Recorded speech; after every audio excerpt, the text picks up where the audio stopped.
నమస్తే, welcome to YR TV. నేను రంజిత్. తెలంగాణ రాష్ట్ర వ్యాప్తంగా జరుగుతున్న ప్రతి అంశంతో పాటు రాష్ట్ర రాజకీయాలలో జరిగే వాస్తవాలను కూడా చర్చించే ప్రయత్నం చేద్దాం. అసలు ఏం జరుగుతుంది తెలంగాణలో, ఏం జరగబోతుంది తెలంగాణలో ఒకసారి క్షుణ్ణంగా కూడా పరిశీలించే ప్రయత్నం అయితే చేద్దాం.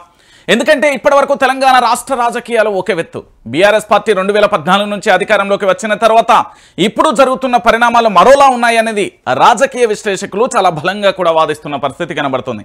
ఎందుకంటే తెలంగాణ రాష్ట్ర వ్యాప్తంగా జరుగుతున్న పరిణామాలు కావచ్చు, తెలంగాణ రాష్ట్ర వ్యాప్తంగా కూడా ప్రేరేపిత పరిణామాలు కావచ్చు, ఇతరత్ర ఏం జరుగుతుంది అనేది మనందరం కూడా చూస్తున్నాం.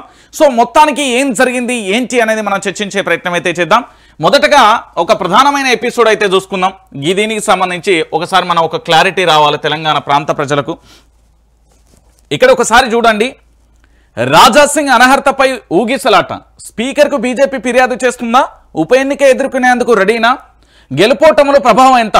లాభ నష్టాలను బేరీజు వేసుకుంటున్న కమలం పార్టీ. రాజకీయ వర్గాలలో హాట్ టాపిక్గా సభ్యత్వం అంశం. గోషామహల్ ఎమ్మెల్యే రాజాసింగ్ బీజేపీకి రాజీనామా చేసిన విషయం తెలిసిందే. ప్రస్తుతం ఆయన శాసనసభ సభ్యత్వం రద్దు చేసే విషయంలో కమలం పార్టీ ఊగిసలాటలో ఉన్నట్లుగా ప్రచారం జరుగుతుంది. పార్టీ సభ్యత్వానికి రాజాసింగ్ చేసిన రాజీనామాను ఆమోదించిన పార్టీ ఆయన ఎమ్మెల్యే సభ్యత్వాన్ని కూడా రద్దు చేయాలని పట్టుబడుతుందా? అందుకోసం స్పీకర్కు వద్దకు వెళ్ళి ఫిర్యాదు చేస్తున్నా. ఒకవేళ ఉప ఎన్నిక వస్తే అక్కడ మళ్ళీ బీజేపీ అభ్యర్థి గెలుస్తారా అనే రాజకీయ వర్గాలలో చర్చ కొనసాగుతుంది. రాజకీయంగా లాభ నష్టాలను బేరుజు వేసుకున్న తర్వాతే స్పీకర్కు ఫిర్యాదు చేసే విషయంపై తుది నిర్ణయం తీసుకోవాలని బీజేపీ నేతలు ఆలోచిస్తున్నట్టుగా తెలుస్తున్నది. అయితే ఇక్కడ స్పీకర్కు ఫిర్యాదు చేస్తారా? రాజ్యాంగంలోని షెడ్యూల్ ప్రకారం పార్టీ సభ్యత్వ రద్దు అయితే ఆ పార్టీపై గెలిచిన వ్యక్తికి సంబంధించి పూర్తి స్థాయిలో కూడా అక్కడ ఉప ఎన్నికలు వచ్చే అవకాశం ఉంటుంది. అయితే ఈ రాజాసింగ్ ఎపిసోడ్ రోజు రాజకీయ వర్గాలలో కూడా హాట్ టాపిక్గా మారుతుంది. ఎందుకంటే ఓ పక్కన హిందుత్వం కానీ లేదా సనాతన ధర్మానికి సంబంధించి పూర్తి స్థాయిలో పోరాటం చేస్తూ ఇటు గోవధను నిషేధించాలి, గోవుల సంరక్షణ కోసం పోరాటం చేయడం కానీ, దాంతోపాటు తెలంగాణలో ఎక్కడైనా కూడా హిందువులకు సంబంధించిన దేవాలయాలు కానీ లేదా హిందువులకు సంబంధించిన బిడ్డల మీద ఎక్కడైనా ఏదైనా జరిగితే తొలిగా స్పందించేది రాజాసింగ్. అయితే రాజాసింగ్ సంబంధించి ఎవరైతే భారతీయ జనతా పార్టీ రాష్ట్ర అధ్యక్షుడు రామచంద్రరావు ఎన్నికను లాంఛనమైన తర్వాత ఎన్నికను వ్యతిరేకిస్తూ ఆయన ఎన్నికను పూర్తి స్థాయిలో కూడా వ్యతిరేకిస్తూ రాజీనామా చేసి మీ పార్టీకో దండం మీకో దండం అంటూ భారతీయ జనతా పార్టీ కార్యాలయంలో చెప్పిన 2 మాటలు తర్వాత పార్టీ సభ్యత్వానికి ఆ పార్టీకి రాజీనామా చేస్తున్నా అని చెప్పడం జరిగింది. అయితే సర్వసాధారణంగా భారతీయ జనతా పార్టీకి సంబంధించిన ఎవరైనా సరే నేతలు అసంతృప్తి వ్యక్తం చేస్తే ఆ పార్టీకి సంబంధించిన అధ్యక్షులు కానీ లేదా ఆ పార్టీకి సంబంధించిన కీలక నేతలు కానీ లేదా తెలంగాణ ఇన్ఛార్జిగా కొనసాగుతున్న భారతీయ జనతా పార్టీ నేతలు వారి ఇంటికి వెళ్ళడం, వారిని బుజ్జగించే ప్రయత్నం చేస్తారు. దాంతోపాటు మీరు ఎక్కడికి వెళ్ళకండి, మన పార్టీలోనే ఉండండి, ఎందుకు తొందరపడుతున్నారు అనే ఎపిసోడ్ను మనం సర్వసాధారణంగా చూస్తాం. కానీ రాజాసింగ్ విషయంలో అలాంటి పరిణామం ఎక్కడా జరగలేదు. మరి ఏంటో తెలియని పరిస్థితి అయితే కనబడుతుంది. ఎందుకు రాజాసింగ్ విషయంలో అసలు అలాంటి పరిస్థితి నోచుకోలేదో ఇప్పటికీ అర్థం కాని విషయం. రాజాసింగ్ రాజీనామా చేయడం కేంద్రం నుండి భారతీయ జనతా పార్టీకి సంబంధించి ఏది జాతీయ నాయకత్వం ఏంటనే అంటే జేపీ నడ్డాకు సంబంధించి ఆమోదం తెలపడం అనేది చకచక ఎందుకు జరిగిపోయింది? అంటే రాజాసింగ్ భారతీయ జనతా పార్టీలో ఉండడం సొంత పార్టీ నేతలకే ఇష్టం లేదా అంటే అవుననే సమాధానం చాలా స్పష్టంగా వస్తుంది. అయితే ఇక్కడ రాజాసింగ్కు సంబంధించి పూర్తి స్థాయిలో జరుగుతున్న ఎపిసోడ్లో భాగంగా తెలంగాణ రాష్ట్రానికి సంబంధించిన కమలం పార్టీ నేతలే ఈ కమలం పార్టీకి సంబంధించిన రాజాసింగ్ మీద పూర్తి స్థాయిలో కూడా ఏంది అంటే ఎక్కడికక్కడ రాజాసింగ్ను కుట్రలు చేసే ప్రయత్నం చేసిళ్ళు. రాజాసింగ్ను ఓడించేందుకు రాజాసింగ్ సంబంధించి రాజకీయ పతనం చేయాలి, రాజాసింగ్ భారతీయ జనతా పార్టీలో ఉంటే ఇబ్బందికరంగా మారిపోతుంది అంటూ పూర్తి స్థాయిలో ఆ పార్టీకి సంబంధించిన నేతలే పూర్తిగా కూడా రాజాసింగ్ను బయటికి గెంటే ప్రయత్నం జరిగింది అనేది ప్రధానంగా కూడా ఇప్పుడు తెలంగాణ రాష్ట్ర రాజకీయాలలో జరుగుతున్న ఎపిసోడ్. అయితే ఇక్కడ రాజాసింగ్కు సంబంధించిన ఎపిసోడ్లలో పూర్తిగా కూడా ఇక్కడ చూస్తున్నాం. సో అసలు ఏం జరిగింది, ఏం కథ అనేది ఒకసారి మనం డెప్త్గా వెళ్తే ఈ రాష్ట్రానికి సంబంధించిన 2 కేంద్ర మంత్రులు ఉన్నారు. ఒకరు కిషన్ రెడ్డి గారు, మరొకరు బండి సంజయ్ గారు, ఇంకొకరు కొత్తగా ఎన్నికైన రామచంద్రరావు గారు. దాంతోపాటు ఈ తెలంగాణ రాష్ట్రానికి ఇన్ఛార్జ్ ఉన్నారు. వీళ్ళందరూ కూడా ఎందుకు రాజాసింగ్ విషయంలో ముందడుగు వేయలేకపోయారు? వీళ్ళందరూ కూడా ఎందుకు రాజాసింగ్ విషయంలో ఒక స్పష్టమైన క్లారిటీ ఇవ్వలేకపోయారు? ఎందుకు వీళ్ళంతా పూర్తిగా కూడా రాజాసింగ్ విషయంలో ఆయనను బుజ్జగించే ప్రయత్నం చేయలేకపోయారు? రాజీనామా ఆమోదించేలా ఎందుకు ప్రయత్నం చేసేలు? ఆఖరికి ఇప్పుడు గోషామహల్లో ఉప ఎన్నిక రావడం కోసం కూడా ఎందుకు ప్రయత్నం చేస్తున్నారు? ఈ గోషామహల్ నియోజకవర్గానికి సంబంధించి ఇతర రాష్ట్రాల నుంచి వచ్చిన సెటిలర్లు ఎక్కువగా ఉంటారు. అక్కడ గుజరాత్ నుంచి కానీ లేదా ఇతరత్ర మార్వాడీలు కానీ ఇతరత్ర చాలా రకాలుగా డిఫరెంట్ కమ్యూనిటీస్ అందరూ జైన్లు కానీ చాలా వాళ్ళు కూడా ఉంటారు, వాళ్ళంతా హిందువులకు సంబంధించి. సో పూర్తిగా కూడా గోషామహల్కు సంబంధించి అది కంచుకోట రాజాసింగ్కు. సో భవిష్యత్తులో ఏం జరుగుతుంది, ఇక్కడ ఉప ఎన్నిక పెడితే భారతీయ జనతా పార్టీకి నష్టం అనేది రాజకీయ వర్గాలలో హాట్ టాపిక్గా మారిపోతుంది. సో ఇలాంటి పరిస్థితులలో జరుగుతున్న ఈ అంశం మీద మరి ఏం మాట్లాడతారు, ఎట్లుంటుంది అనేది మనం వేచి చూడాల్సిన పరిస్థితి అయితే ఉన్నది. ఇక దీని తర్వాత మీ అందరికీ తెలిసిన విషయమే, ఇక నిన్నట్టుండి ఒక హాట్ టాపిక్ తెలంగాణ రాష్ట్ర రాజకీయాలలో నడుస్తుంది. ఏంటి అంటే తీన్మార్ మల్లన్న. ఎవరు తీన్మార్ మల్లన్న, ఎందుకు తీన్మార్ మల్లన్న విషయంలో ఇలాంటి పరిణామాలు చోటు చేసుకుంటున్నాయి అనేది ఒకసారి మనం డెప్త్గా చర్చించాలి. ఎందుకు అంటే వారు ప్రజాప్రతినిధి, మెంబర్ ఆఫ్ లెజిస్లేటివ్ కౌన్సిల్, ఏది తెలంగాణ రాష్ట్ర వ్యాప్తంగా ఉన్న యువత ఓట్లతోనే గెలిచిన వ్యక్తి. సో బీఆర్ఎస్ పార్టీ అధికారంలో ఉన్నప్పుడు కూడా తనదైన అస్త్రశస్త్రాలతోని ప్రశ్నలతోని పూర్తి స్థాయిలో ప్రశ్నించిండు తీన్మార్ మల్లన్న. ప్రభుత్వం అధికారంలోకి వచ్చిన తర్వాత 6 గ్యారెంటీల కార్డును కూడా చూపెడుతూ ఖచ్చితంగా నా దగ్గరికి రండి, వాటి గురించి నేను ఇప్పించే బాధ్యత నాదన్నారు. దాని తర్వాత ప్రభుత్వానికి ఆయనకు వచ్చిన గ్యాబ్లో పూర్తి స్థాయిలో కాంగ్రెస్ పార్టీ నుంచి సస్పెండ్ అవ్వడం, దాని తర్వాత జరిగిన పరిణామాలు మరోలా ఉన్నాయి, అది అందరికీ తెలిసిన విషయమే. సో అయితే తీన్మార్ మల్లన్నకు సంబంధించి రాజకీయంగా పూర్తి స్థాయిలో కూడా బీసీ వర్గానికి సంబంధించి అనేది ఒకసారి చిన్న డెప్త్గా ఆలోచిద్దాం.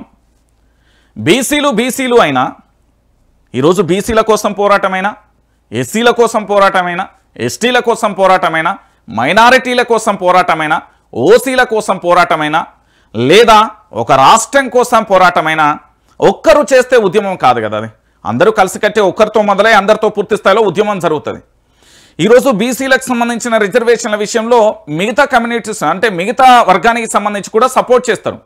ఇప్పుడు ఎగ్జాంపుల్ మీకు చిన్నగా కొట్టే తెచ్చే వచ్చే భాషలో చెప్పాలంటే ప్రత్యేక తెలంగాణ రాష్ట్రం అనేది, ఈ రాష్ట్రం కోసం కల్వకుంట్ల చంద్రశేఖరరావు గారి నాయకత్వంలో ఇటు టీఆర్ఎస్ పార్టీ అటు జాయింట్ యాక్షన్ కమిటీ అంటే జేఏసీ ఎందుకు ఏర్పాటు చేసిందంటే అన్ని పార్టీలను ఒక గూటి కింద తీసుకురావడానికి కోసం జేఏసీ అనేది ఏర్పడింది ఈ తెలంగాణలో.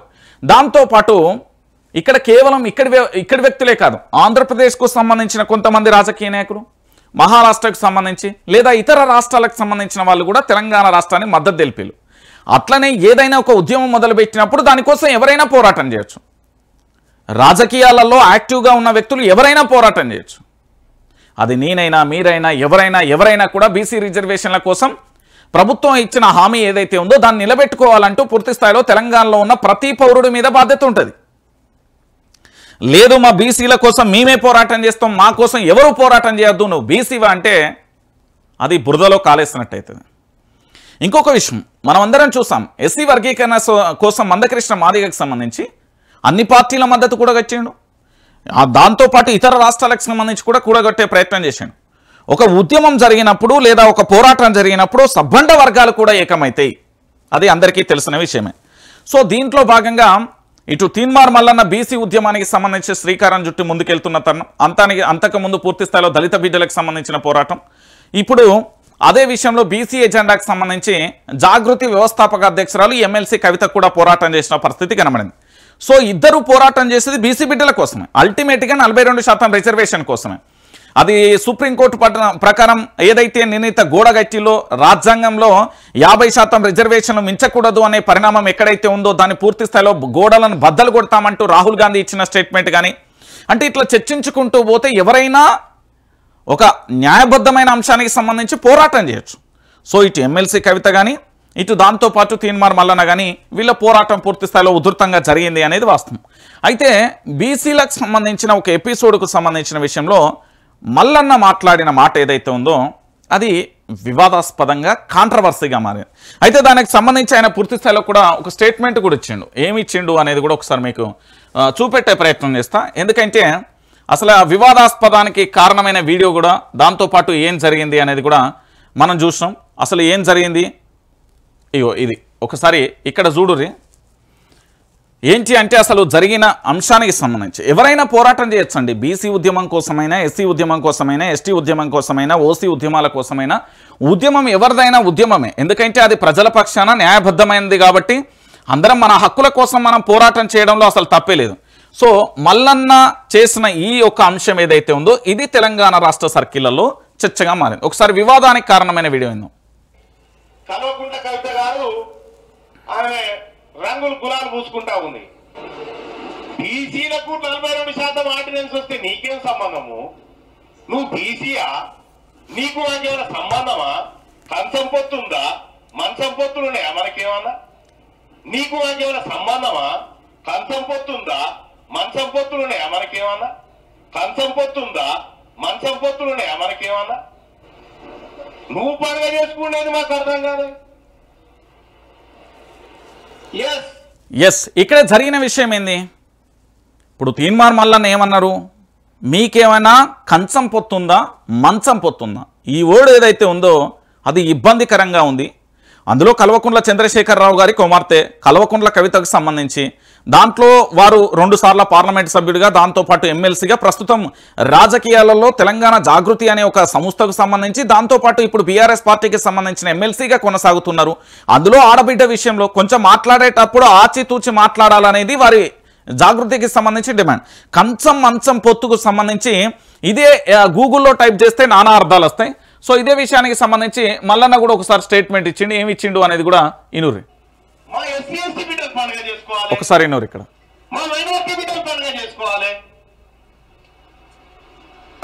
అంటే కలిసి బంతి భోజనం చేయడం, మంచం పొత్తు అంటే బియ్యం పొందడం. రైట్, కంచం పొత్తు అంటే కలిసి బంతి భోజనం చేయడం, దాంతోపాటు మంచం పొత్తు అంటే బియ్యం పొందడం, అంటే శుభకార్య పెళ్లికి సంబంధించిన ఎపిసోడ్ అంటూ వారు చెప్పిలు. ఇది తెలంగాణ రాష్ట్ర రాజకీయాలలో ఎట్లా అంటే ఇక అగ్గిని రాజేసింది. ఒక ఆడబిడ్డను పట్టుకొని అంత మాట అంటావా అంటూ జాగృతి నేతలు కట్టలు తెంచుకునే ఆగ్రహం. ఇక దాని తర్వాత ఏం జరిగింది? పూర్తి స్థాయిలో క్యూన్యూస్ ఆఫీస్కి వెళ్ళడం, అక్కడ నిరసన వ్యక్తం చేసే కార్యక్రమం. ఆ తర్వాత అది ఏంది శృతి దాడులు. ఎందుకంటే ఇక్కడ వీళ్ళ ఆగ్రహ జ్వాలతో ఒక ఆడబిడ్డను అంత మాట అంటావా అనే కోణంలో వాళ్ళు వెళ్ళడం, నిరసన వ్యక్తం చేయడం, ఇక దాడులు జరగడం, ఫైరింగ్ జరగడం. నిన్న ఎపిసోడ్ మొత్తం చూసిరు కదా. ఇక అల్టిమేట్గా ఏంది అంటే ఇంతకుముందు ఓకే జర్నలిస్ట్గా తన ప్రయాణం ఓకే, ఇప్పుడు వారు ఏంది ఎమ్మెల్సీగా మెంబర్ ఆఫ్ లెజిస్లేటివ్ కౌన్సిల్, అక్కడ పక్కన ఉన్న ప్రత్యర్థి కూడా అనలేము. ఎందుకంటే ప్రజల పక్షాన ఇద్దరు పోరాటం చేసినప్పుడు ప్రజల మనసులు వాళ్ళు. అక్కడ ఉన్నది ఆడపిల్ల, దాంతోపాటు మెంబర్ ఆఫ్ లెజిస్లేటివ్ కౌన్సిల్, మళ్ళీ సీనియర్ రాజకీయ నాయకురాలు.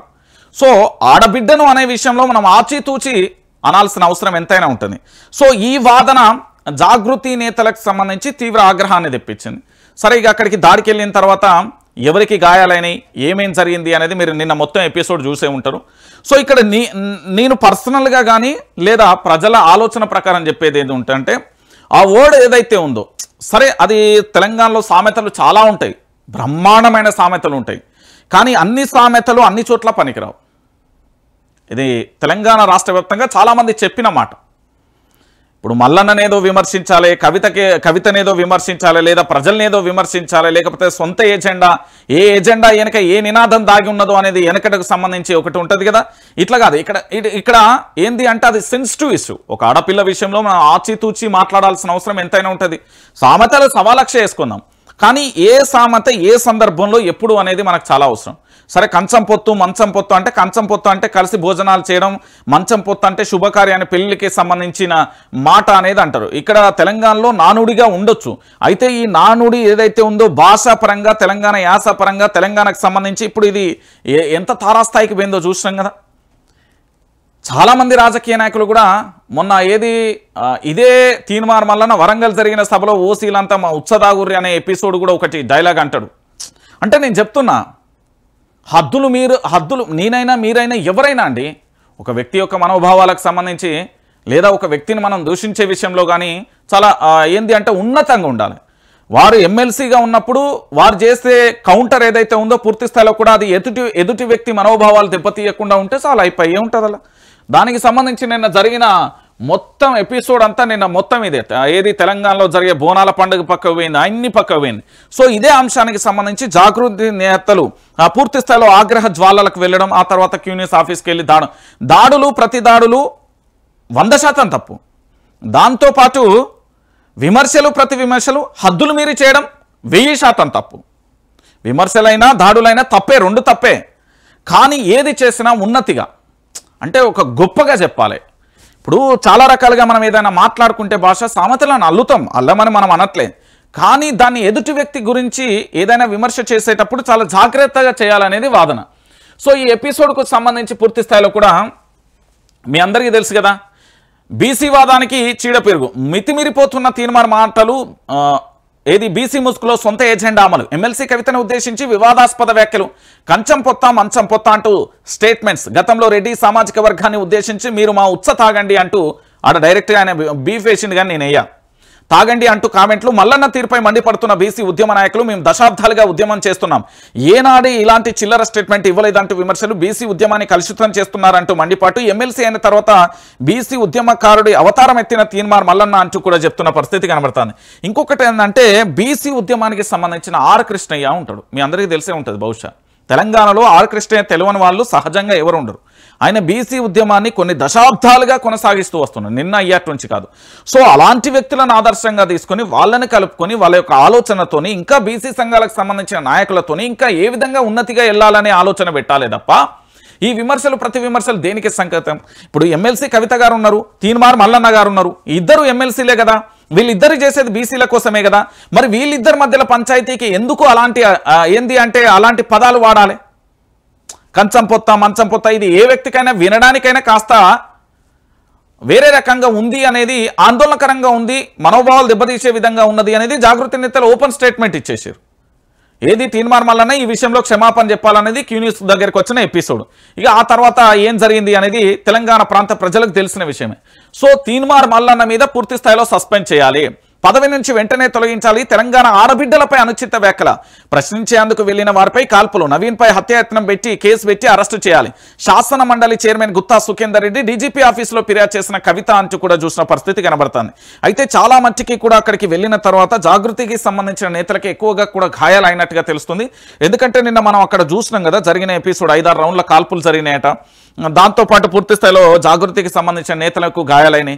అటు ఏది క్యూన్యూస్కు సంబంధించి ఎవరైతే బాధితులు వస్తారో వాళ్ళ కష్టాలు చెప్పుకోవడానికి వస్తారో వాళ్ళకి గాయాలైనాయి. ఇటు తీన్మార్ మల్లన్న గాయమైంది, అక్కడ ఏంది టీంకు గాయాలు, అందరికీ మొత్తం అల్టిమేట్గా రచ్చరచ్చ అయిపోయింది అది. సో నేను ఏంది అంటే చాలా క్లారిటీగా అడ్వైజ్ ఏంటంటే, మనకు హోదా పెరుగుతున్నా కొద్దీ అంటే బాధ్యత పెరుగుతున్నా కొద్దీ మనం ఇంకా ఎదుగుదలకు అవకాశం ఉంది, భవిష్యత్తు రాజకీయాలకు అవసరమైనప్పుడు ఉన్నతిగా ఉంటే ఇంకా అద్భుతంగా ఉంది. సో ఇది మాత్రం మొత్తానికి కాంట్రవర్సీగానైతే మారిపోయింది. సో ఫైనల్గా ఏం జరుగుతుంది అనేది ఈ రోజులో నేను మంచి ఎపిసోడ్ ఒకటి తీసుకొస్తున్నా దీనికి సంబంధించి స్పెషల్గా. ఎందుకంటే ఇటు జర్నలిజం కోణమాలం కావచ్చు, అటు పదవిలో ఉండే వ్యక్తులు కావచ్చు, దాంతోపాటు రాజ్యాంగం ప్రకారం రాజకీయ పరంగా ఎట్లుండాలి, ఏంది అసలు ఏం జరుగుతుందో ఈ ఎపిసోడ్లో అనేది ఒక చిన్న మంచి మెసేజ్ మీకైతే అందించే ప్రయత్నం చేస్తాం. సో మొత్తానికి ఇక్కడ జరిగే ఎపిసోడ్ ఏంటంటే, ఎమ్మెల్సీ కవిత మీద ఆరోపణలు చేసిన తర్వాత ఇక పూర్తిగా జాగృతి నేతలు అక్కడికి వెళ్ళిన వెంటనే ఇక ఇటు ఎందుకంటే శాసన మండలి చైర్మన్ గుత్తా సుఖేందర్ రెడ్డి గారు సో వారికి ఫిర్యాదు చేసిండు, రాష్ట్రానికి సంబంధించిన డీజీపీకి ఫిర్యాదు చేసిండు, ఇటు తీన్మార్ మల్లన్న మేడిపల్లికి సంబంధించిన పిఎస్లో అక్కడ ఫిర్యాదు చేసిండు, అక్కడ ఎఫ్ఐఆర్ అయినట్టుగా విశ్వసనీయ వర్గాలు. మరి ఇక్కడ నుంచి ఎలాంటి సమాధానం వస్తుంది? ఎమ్మెల్సీ కవితకు సంబంధించి ఇటు బీఆర్ఎస్ పార్టీకి సంబంధించిన శాసనసభ పక్షనేత మధుసూదనాచారి కూడా పూర్తి స్థాయిలో స్టేట్మెంట్ ఇచ్చిన పరిస్థితి కనబడుతుంది. ఇక రెండు వర్గాలకు సంబంధించి అంటే ఇదే కేసు విషయంలో ఒకసారి మనం 3-4 లాజిక్లు మిస్ కావద్దు. ఒకటి, ఆడబిడ్డ విషయంలో పాడి కౌశిక్ రెడ్డి కానీ లేదా కేటీఆర్ విషయంలో మహిళా కమిషన్ పూర్తి స్థాయిలో నోటీసులు ఇచ్చింది. మరి తీన్మార్ మల్లన్నకు కూడా నోటీసులు ఇచ్చే ఛాన్స్ ఉంటుందా అంటే, సామెతను అయినా ఆడబిడ్డను అన్నారు అనేది ఎమ్మెల్సీ కవిత బలమైన వాదన. సో ఏది మహిళా కమిషన్ నుండి ఏమైనా నోటీసులు వస్తాయా, వివరణ అడిగే ఛాన్స్ ఉంటుందా అనేది ఒకటి వేచి చూడాలి. దాంతోపాటు ఇక్కడ ఇరువురికి సంబంధించి ఫిర్యాదులు వెళ్ళినాయి, ఇరువురికి సంబంధించిన పోలీస్ స్టేషన్లకు వెళ్ళినాయి. దీన్ని సెన్సిటివ్ అంశంగా దాంతోపాటు చాలా ఆచి తూచి జాగ్రత్తగా ఏ విధంగా ఈ కేసు ముందడిగి పోతుంది అనేది చూడాలి. దాంతోపాటు ఇంకొకటి ఏంటంటే, జర్నలిజం చేసినా రాజకీయం చేసినా ఇంకోటి చేసినా కూడా ఆ హూందాతనం అనేది మెయింటైన్ చేస్తే బాగుంటుంది. ఎందుకంటే ఇప్పటి వరకు జరుగుతున్న పరిస్థితులలో చాలా బాధాకరమైన విషయం ఇది. ఇలాంటివి పునరావృతం అవడం, ఇలాంటి చోటు చేసుకునే ఏంది దాడులు, ప్రతి దాడులు, మాటలు, యుద్ధాలు ఇవన్నీ కూడా వ్యవస్థను భ్రష్టు పట్టించే విధంగా ఉంటాయి తప్ప వ్యవస్థలను మార్పు తీసుకురాలేవు. సో మొత్తానికి ఇటు కవిత వర్షన్ విషయంలో తెలంగాణ ఆడబిడ్డను, అందులో కల్వకుంట్ల చంద్రశేఖరరావు గారి కుమార్తె, దాంతోపాటు తెలంగాణ జాగృతికి సంబంధించిన ఉద్యమ నాయకురాలు, దాంట్లో పార్లమెంటరీకి సంబంధించిన మాజీ సభ్యురాలు, దాంతోపాటు ప్రస్తుత ఎమ్మెల్సీకి సంబంధించి ఒక ఆడబిడ్డని ఇంత స్థాయిలో ఉంటే నన్నే ఇంత మాట అంటే సామాన్యమైన బిడ్డల పరిస్థితి ఏందనేది ఇటు వాదన. లేదు లేదు ఇట్లా నేను అన్నది సామెత ప్రకారం అన్న నా ఆఫీస్ మీద ఎట్లా దాడి చేస్తారు అనేది ఇటు వాదన. సో ఫైనల్గా ఈ వాదనలు ఎంత దూరం దారితీస్తాయి అనేది మనం వేచి చూడాల్సిన ఎపిసోడ్. ఇక దాంతో పాటుగా మరో అంశానికి సంబంధించి పోదాం. సో ఇగో గీదీని కథ మళ్ళీ పురుగుల అన్నమే, మారని సర్కార్ తీరు, విద్యార్థుల భోజనంలో పురుగులు. వికారాబాద్ జిల్లా కేజీబీవీలో విద్యార్థుల ధర్నా, సరైన భోజనం పెట్టడం లేదని ఆవేదన, గుడ్లు పండ్లు సిబ్బంది తీసుకుంటున్నారని ఆరోపణ అంటూ కూడా చెప్పిన పరిస్థితి కనబడుతుంది. వికారాబాద్కు సంబంధించి నేను చాలా సందర్భాలలో చెప్పిన గౌరవ రాష్ట్ర ముఖ్యమంత్రి యనుమల రేవంత్ రెడ్డి గారికి ఏమని చెప్పినా అంటే విద్యాశాఖ వారి దగ్గరనే ఉన్నది. విద్యార్థులు పూర్తి స్థాయిలో కూడా ఒకసారి ఆలోచించండి రేవంత్ రెడ్డి గారు. మనం పల్లెంలో వేసుకొని తినే అన్నం, మన మంత్రులు మీరు తినే అన్నం, ఈ రాష్ట్రానికి సంబంధించిన రాజకీయ వ్యవస్థలో పదవుల్లో అంటే ఎమ్మెల్సీలుగా, ఎంపీలుగా, ఎమ్మెల్యేలుగా, మినిస్టర్లుగా, సీఎంలుగా ఉన్న వ్యక్తులు అందరూ కూడా మనం తినే అన్నం ఇక్కడ గురుకులాలలో అంటే నేటి బాలలే రేపటి భావి భారత పౌరులు అంటాం కదా, వీళ్ళు తినే అన్నం కరెక్టేనా? ఒకసారి పోయి చెక్ చేయరు. ఈరోజు నిరసన వ్యక్తం చేయాల్సిన అవసరం ఏమున్నది? వాళ్లకు పురుగుల అన్నం పెడితే కడుపు నొప్పి లేవడం, వాంతులు అవ్వడం, విరోచనాలు అవ్వడం, వాళ్లకు చాలా రకాలుగా విద్యార్థులకు నానా యాగి అయిపోతున్నది. విద్యా సంవత్సరం మారినా కూడా ఈ విద్యాశాఖలో మాత్రం మార్పు రాలేదండి. గతేడాది గిదే పురుగుల అన్నం తిని పలువురు విద్యార్థులు చనిపోయారు. వందలాది మంది విద్యార్థులకు కూడా హాస్పిటల్లో చేరిన సంఘటనలు చాలా క్లారిటీగా చూసినాం. అయినప్పటికీ కూడా అటు సర్కార్తోని ఇటు అధికారులలో ఎలాంటి మార్పు లేదన్న విమర్శలు కూడా వస్తున్నాయి. స్కూలు ప్రారంభమై దాదాపుగా నెల రోజులు కాకముందుకే అప్పుడు అన్నంలో పురుగులు వస్తున్నాయని విద్యార్థులు రోడ్డెక్కిలు ఎక్కే పరిస్థితి కనబడ్డాయి. ఇప్పుడు స్వయంగా సీఎం రేవంత్ రెడ్డికి సంబంధించిన సొంత జిల్లాలో కూడా ఇలాంటి పరిణామం చోటు చేసుకుంటే ఇక ముఖ్యమంత్రి గారు ముఖ్యమంత్రి పీఠంలో ఉండి ఎందుకండి? ఇప్పుడు మన తెలంగాణ రాష్ట్రానికి సంబంధించి యువతకే మనం సరి అయిన అన్నం పెట్టకపోతే ఎట్లా? అరే తినడానికి 3 పూటల బువ్వ పెట్టకపోతే ఇక మన ప్రభుత్వ పరిపాలన ఎందుకు? మన కాంగ్రెస్ పార్టీ అధికారంలో ఉండేందుకు? ఏ మార్పుతో వచ్చిందో అధికారంలోకి అదే మార్పుతోని కాంగ్రెస్ పార్టీ ఇక మరి పేద బడుగు బలహీన వర్గాలకు సంబంధించిన బిడ్డలే కదా, మరి ఈ బిడ్డలకు బువ్వ పెట్టకపోతే ఎట్లా అని అడుగుతున్నారు ఈరోజు. ఒకసారి తెలంగాణ రాష్ట్ర వ్యాప్తంగా అందరూ ఆలోచించాల్సిన విషయం. ఎందుకు నేను ఈ విషయాన్ని చెప్తున్నానంటే పురుగుల అన్నం పెట్టుడు ఏందండి? కనీసం విద్యార్థుల చదువుకునే కాడికి చదువుకోమని పోయి సావమంటారా ఏంది అనే పరిస్థితులు ఏర్పడుతున్నాయి ఈరోజు ప్రభుత్వానికి సంబంధించిన స్కూళ్ళల్లో పరిస్థితులు. అరే గత ఏడాదికి ఇదే జరిగింది కదా, గత ఏడాది కూడా ఇదే జరిగింది, మళ్ళీ ఇప్పుడు కూడా అదే పునరావృతం అయితే మరి తెలంగాణలో మనం మరి ఇక విద్యా సంస్థలను నడుపుడేందుకు, ప్రభుత్వాన్ని పేరు చెప్పుడేందుకు, దానికి ఒక విద్యాశాఖ మంత్రి ఎందుకు, దానికి పదవులు ఎందుకు, దానికి అధికారులు ఎందుకు? ఇక తీసేద్దాం, అన్ని తీసేసి రాజీనామా చేసి ఎవరి ఇంట్లో వాళ్ళు కూర్చోరు. ఇక ప్రభుత్వానికి సంబంధించి కనీసం అధికారులకు సంబంధించి డిస్ట్రిక్ట్ ఎడ్యుకేషన్ ఆఫీసర్ ఉంటాడు కదా, డిఓ, పోనీ మండలానికి ఎంఈఓ ఉంటాడు. ఏం చేస్తాడు వీళ్ళందరూ? ఇన్స్పెక్షన్ ఆఫీసర్లు ఏం చేస్తాడు? అంతా మొత్తం మామూలు మత్తులలో మునిగిపోతురు. ఇక మరో ప్రధానమైన అంశం, ఎమ్మెల్యే యశస్విని రెడ్డికి మళ్లీ నిరసన సెగ. సొంతూరులో కాంగ్రెస్ కార్యకర్తల తిరుగుబాటు, ఊరిలో కనీసం రోడ్లు కూడా వేయలేదని నిలదీత. నేను ఒక మాట చెప్తాను, గుర్తుపెట్టుకోర్రి. ఏదైతే ఇక్కడ ఇదేంది పాలకుర్తి నియోజకవర్గమే కదా, పాలకుర్తి నియోజకవర్గానికి సంబంధించని కాదు, ఒకటి పూర్తి స్థాయిలో ఉద్యమాల నుంచి రాజకీయాల నుంచి వచ్చిన వ్యక్తుల పరిపాలన ఒకలా ఉంటుంది, డైరెక్ట్గా వేరే దేశం నుండి దిగిన యొక్క పరిపాలన వేరే ఉంటుంది. ఎందుకంటే ఇక్కడ సబ్బండ వర్గాలను కలుపుకుపోవాల్సి ఉంటుంది. మీరు ఎమ్మెల్యే కాకముందుకు కాంగ్రెస్, బీఆర్ఎస్, బీజేపీ, కమ్యూనిస్టుల, జనసేన, తెలుగుదేశమా లేకపోతే ఏది అనేది అదొక పంచాయతీ ఉంటుంది. అధికారంలోకి వచ్చిన తర్వాత వాడు వీడు అనే తేడా లేకుండా అందరికీ న్యాయం చేయాలి, అది ఉండాల్సిన అవసరం ఉంటుంది. కానీ ఇక్కడ ఎమ్మెల్యే గారికి సంబంధించి, ఎమ్మెల్యే యశస్విని రెడ్డి గారికి సంబంధించి మళ్ళీ నిరసన సేగం ఎందుకు మొదలవుతున్నది అంటే ఇచ్చిన హామీలు బారడు, చేసినవి గింతంత కూడా లేదు. ఇది పాలకుర్తి నియోజకవర్గ ప్రజల మాట. ఎందుకంటే వీళ్ళ యొక్క అత్త కోడళ్ళకు సంబంధించిన పరిపాలన కొనసాగుతుంది. వాళ్ళ అత్తకు సంబంధించి నాకు తెలిసి ఇక్కడ పౌరసత్వం కూడా లేదనుకుంటా, బహుశా నాకు క్లారిటీగా తెలియదు, కానీ పౌరసత్వం అయితే లేదు. కానీ ఆమె కాంగ్రెస్ పార్టీలో ఏదో పదవి కూడా ఇచ్చిల్లు. అంటే ఇంకొక విషయం ఏంటంటే కాంగ్రెస్ పార్టీలో పైసలు ఉన్న వాళ్ళందరికీ పదవులు వస్తున్నాయనే ఒక చర్చ కూడా మొదలవుతున్నది. ఓన్లీ మీరు పాలకుర్తి నియోజకవర్గం మాత్రమే చూస్తున్నారు, కానీ అన్ని నియోజకవర్గాలకు సంబంధించి జరిగిన పరిణామాలు మరోలా ఉంటాయి. నేను ఎందుకు ఈ విషయాన్ని చెప్తున్నానంటే తెలంగాణ రాష్ట్ర వ్యాప్తంగా జరుగుతున్న ప్రతి ఒక్కరు కూడా ఆలోచించాలి. ఈరోజు పాలకుర్తి నియోజకవర్గం అనేది తెలంగాణ రాష్ట్ర రాజకీయాలలో హాట్ టాపిక్గా మారుతుంది. దానికి రీజన్ ఏంది?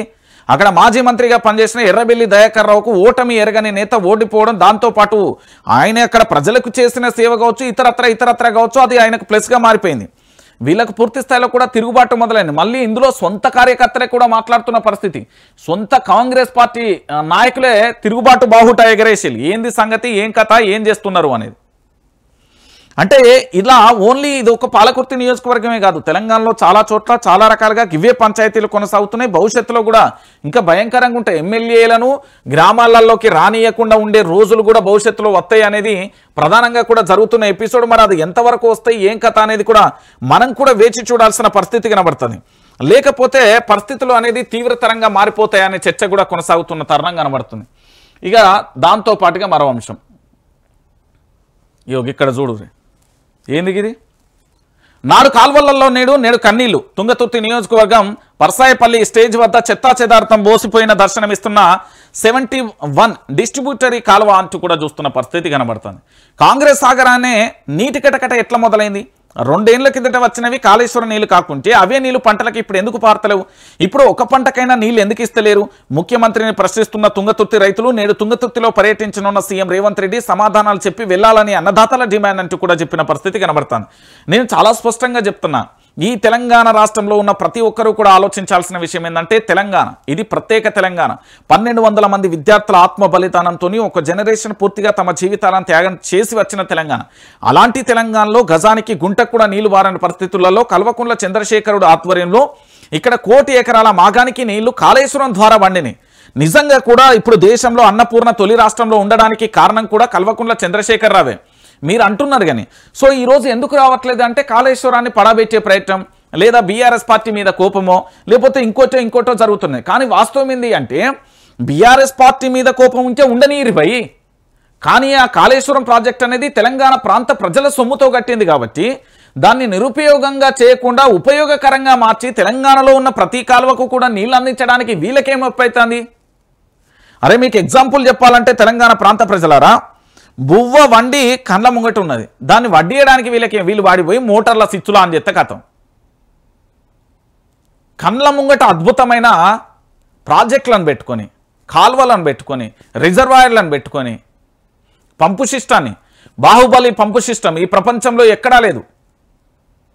నేను చెప్తున్నా, అలాంటి పంపు సిస్టమ్ను పెట్టుకొని ఈరోజు పూర్తి స్థాయిలో నీళ్ళు ఇవ్వడానికి ఎందుకు ఇంత గోస నాకు అర్థం కాదు. నీళ్ళు ఇవ్వడానికి ఇంత ఇబ్బంది ఎందుకు పడుతున్నారు అంటున్నా. నీళ్ళు ఇవ్వడానికి ఇంత కష్టం ఏమొచ్చింది? ఈరోజు పూర్తి స్థాయిలో నీళ్ళు ఇవ్వడానికి ఇంత కష్టం ఎందుకు వచ్చింది అంటున్నా. నీళ్ళు ఇచ్చేది లేదు, సచ్చేది లేదు. ఇదే పరిస్థితి, ఇంకేమైనా ఉన్నదా? ఇక నేను చాలా సందర్భాలలో చెప్పిన మాటే, ఇది మీ అందరికీ తెలిసిన విషయం, దీన్ని పెద్దగా చెప్పాల్సిన అవసరం కూడా లేదు. ఎందుకంటే మనం అందరం విన్నాం కల్తీ కళ్ళు దందాలో సిండికేట్. ఈ కల్తీ కళ్ళు నెలకు దాదాపుగా ఎంత అంటే 50 కోట్లకు పైగా కూడా కల్తీ వ్యాపారం వస్తుంది. 5 జిల్లాలలో చక్రం తిప్పుతున్న అనధికార వ్యవస్థ. హైదరాబాద్ శివార్లలో ముఖ్యనేత కీలకం. ఆయన అండదండతోనే రెచ్చిపోతున్న అనుచరులు. పొడిని లిక్విడ్గా మార్చి రాష్ట్రమంతటా సరఫరా. కేపీహెచ్పీలో వికటించిన లిక్విడ్ ప్రయోగం. ఎక్సైజ్ అధికారులను మేనేజ్ చేస్తున్న నెట్వర్క్. మాఫియా ధోరణిపై గౌడ సంఘాల ఆందోళన అంటూ కూడా చెప్పిన పరిస్థితి. నేను మళ్ళీ చెప్తున్నా భయ్, ఈ తెలంగాణలో పూర్తి స్థాయిలో ఈ కళ్ళు కాంపౌండ్లను ఎవరెవరైతే పూర్తి స్థాయిలో ఇవి ఉండాలి అని సమర్థిస్తారో వాళ్ళందరూ కూడా ఒక నెల రోజులు ఆ కళ్ళు తాగురు. పొద్దున తాగితే పొద్దుగాల, సాయంత్రం తాగితే సాయంత్రం, మీ ఇష్టం, అది మీకే వదిలేస్తాను. ఆ తర్వాత ఆరోగ్యాలు మంచిగా ఉన్నాయి, ఇది మంచి కళ్ళే, ఇది తాగొచ్చు అంటే అప్పుడు చెప్పురు. కల్తీ కల్లి జోలికి ఎవరు పోతారో తెలుసా? దినసరి కూలీలు, అడ్డా కూలీలు, ఏదో పని చేసుకునేటోళ్ళు మాత్రమే పోతారు తప్ప నిజంగా రాజకీయ నాయకులు ఆఫీసుల్లో ఎవరైనా తెప్పించుకొని తాగుతారా అండి? ఊళ్ళల్లో 12 తర్వాతనే కళ్ళంతా పుల్లగైంద్రా, వద్ర, తాగకరా, వామిటింగ్స్ అవుతాయి అని చెప్తారు. అలాంటిది ఈ కళ్ళుతోని పూర్తి స్థాయిలో పేద ప్రజల ప్రాణాలు తీయడానికే ఇవన్నీ. చూడురు ఇప్పుడు కళ్ళు కాంపౌండ్లు కానీ, దాంతోపాటు వైన్స్లు కానీ రోజు రోజుకి ఎట్లా పెరిగిపోతున్నాయి. తెలంగాణ ప్రాంత ప్రజల జీవితాలతో ఎట్లా ఆడుకుంటున్నారు, ఏమైపోతుంది మనం చూస్తలేమా? ఇంతకంటే దారుణమైన విషయం ఇంకేం కావాలి? అదే గ్రామీణ ప్రాంతాలలో ఇదే కళ్ళును దైవంగా భావిస్తారు. ఎందుకంటే ఆయుర్వేదికంగా మూలికలలో ఒక భాగంగా తాడి చెట్టు నుండి వస్తుంది సర్వరోగ నివారణి అనేది అక్కడ అనుకుంటారు. కానీ ఇక్కడ సర్వ రోగాలకు నిలయంగా కల్తీ కాంపౌండ్లో మారిపోతున్న పరిస్థితి కనబడుతుంది. అక్కడ వేరు ఇక్కడ వేరు అనే విషయాన్ని కూడా మీరు అందరూ గుర్తుపెట్టుకోవాలి. ఎందుకంటే తెలంగాణ రాష్ట్ర వ్యాప్తంగా జరుగుతున్న ఈ అంశాలలో ప్రధానంగా కూడా మనం ఆలోచించాల్సిన విషయం ఇది. ఇప్పటికైనా కూడా మనం శాస్త్ర సాంకేతిక పరిజ్ఞానం చదువుకున్నలో మన అందరికీ తెలుసు. యువతను దాగమన్నారు తాగుతారా? పోరాటాలు చేసేటోళ్ళని దాగమన్నారు తాగుతారా? అధికారులను దాగమని తాగుతారా? ఎవరి ప్రాణాలు తీయడానికి? అది మంచిది కాదని తెలుసు, దానివల్ల ప్రాణాలు పోతాయని తెలుసు, కిడ్నీలు మొత్తం ఖరాబ్ అవుతాయని తెలుసు, హెల్త్ అంతా దెబ్బతింటుంది అని తెలుసు. తెలిసినాక కూడా ఎందుకు ఈ ప్రయోగాలు? అంటే పూర్తి స్థాయిలో కూడా దాన్ని ఒక అడిక్టర్గా ఒక అడిక్షన్గా మార్చేసి ప్రజల జీవితాలతో ఆడుకున్నాడు కాకపోతే ఇంకేముంటుందండి? నాకు అర్థం కాని విషయం. ప్రజల జీవితాలతో ఆడుకుంటున్నారు కదా, అంతకు మించి పెద్దగా ఏమీ కనబడతలేదు కదా. అది ప్రజల జీవితాలతో ఆడుకోవడం తప్ప ఇంకా కనబడే ప్రధానమైన ఎపిసోడ్కు సంబంధించి ఏముంటుంది? సార్ మీరు అందరూ కూడా ఆలోచించాల్సిన విషయం ఇది. తెలంగాణ రాష్ట్ర వ్యాప్తంగా పూర్తి స్థాయిలో కూడా ఇది ఈ కల్తీ కళ్ళు అనేదే ఇక్కడ మొత్తం కూడా ఫేక్ అండి, గుర్తుపెట్టుకోరు. 100కు 100%. ఎందుకంటే ఇవి ఎంత తొందరగా క్లోజ్ చేస్తే కూడా అంత మంచిదే కాదు అని నేను అనట్లేదు. 100% మంచిది. కల్తీ కాంపౌండ్ నిజమైన కళ్ళు కానీ గంటలు ఏడ ఉంటుంది. ఎవరన్నా దీన్ని మాట్లాడితే ప్రమాణాలు చేయమని చెప్పారు, అప్పుడు తెలుస్తుంది అసలు కథ. లేదా 30 రోజులు వాళ్ళని దాగి చెప్పమన్నారు. ఎంత దారుణమైన విషయం అండి. ఘోరంగా మారిపోతుంది రోజు రోజు కల్తీ మాఫియా. అన్నిట్లలో కల్తీ.